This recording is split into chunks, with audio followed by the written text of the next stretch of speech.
Se quer ir rápido, vá sozinho. Se quer ir longe, vá em grupo. Oi, oi, meu nome é Gisele Marques, sou artista, arte educadora, escritora e também trabalho com formação para professores no campo da ERER.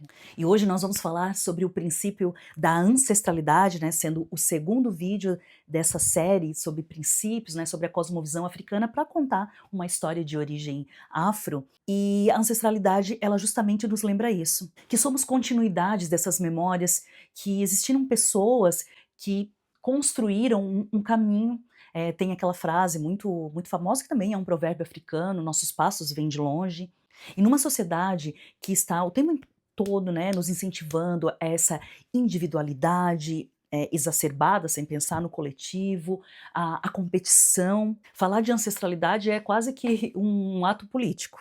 Ancestralidade não é só olhar para trás, é caminhar acompanhado. Dentro dessa cosmovisão, das cosmovisões africanas, afrodiaspóricas, o ancestral, eu acho que até falei sobre isso no outro vídeo, não é estar lá, distante, encerrado no passado, né, ali, num cárcere do passado. Ela continua viva no corpo, na memória, nos gestos, e os gestos aqui, fazendo as magias. Ela é a presença. Muitas vezes, quando falamos em ancestralidade, a gente pensa só nessa linhagem familiar. É um modo de viver, de produzir conhecimentos. Essa herança cultural, também essa transmissão de geração em geração, e aí a gente vai falar sobre a pedagogia da tradição, um artigo da Rosa Margarida de Carvalho. Na verdade, acho que já é fruto da dissertação dela. Eu vou deixar aqui, tá? Eu já deixei lá no primeiro vídeo, mas vou deixar aqui também, porque muito para pensar. Aqui eu trago essas leituras da Rosa.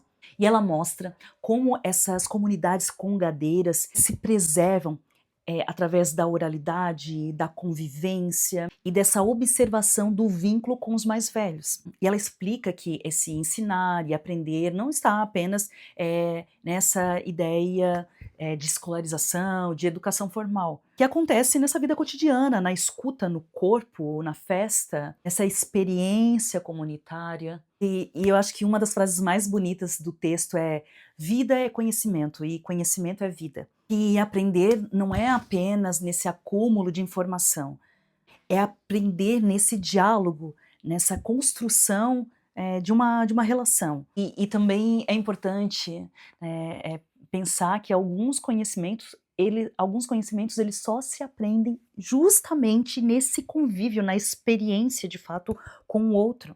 E também exige tempo. Por isso que ela fala sobre guardar saberes no coração. E tem uma frase muito importante também, um provérbio africano, que eu acho que ele casa muito bem nesse momento, que a união do rebanho obriga o leão a dormir com fome.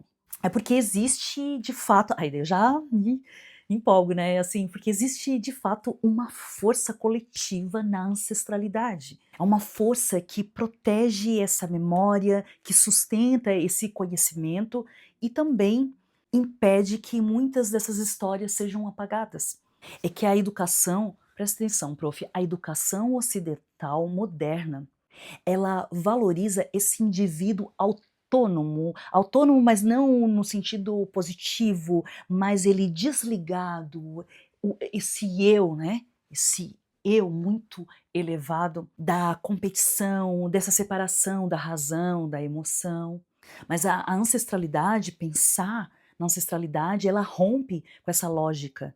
Ela diz que nós somos continuidade e que existem saberes produzidos para além da academia, desse ensino formal, através das nossas avós, das benzedeiras, dentro dos rituais, dentro dos terreiros, dentro dessa comunidade mesmo, das nossas conversas, dos quintais, das músicas, das danças.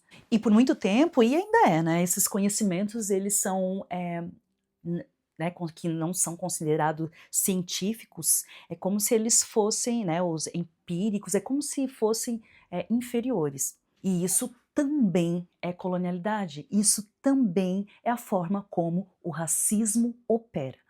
E o nosso papel também enquanto professora, né, enquanto professor, é justamente mostrar lá para os nossos alunos, para as nossas alunas, que eles não estão sozinhos, que eles fazem parte de uma história maior.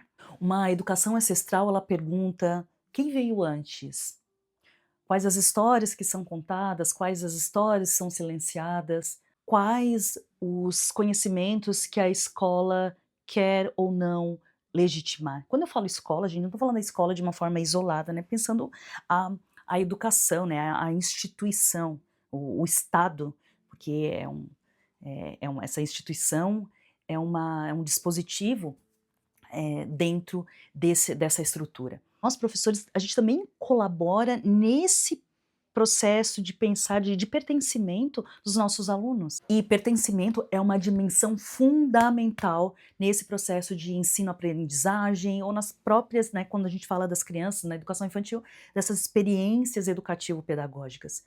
E então, para mim, aqui para fechar, pensar nessa ancestralidade é olhar justamente para esse corpo, para essa oralidade, para essas experiências ditas fora desse eixo eurocêntrico, como saber legítimo. É justamente essa nossa busca pela origem, né, honrando a fonte, é que impede que muitas histórias, a nossa própria história, diferente da tua origem, seja apagada.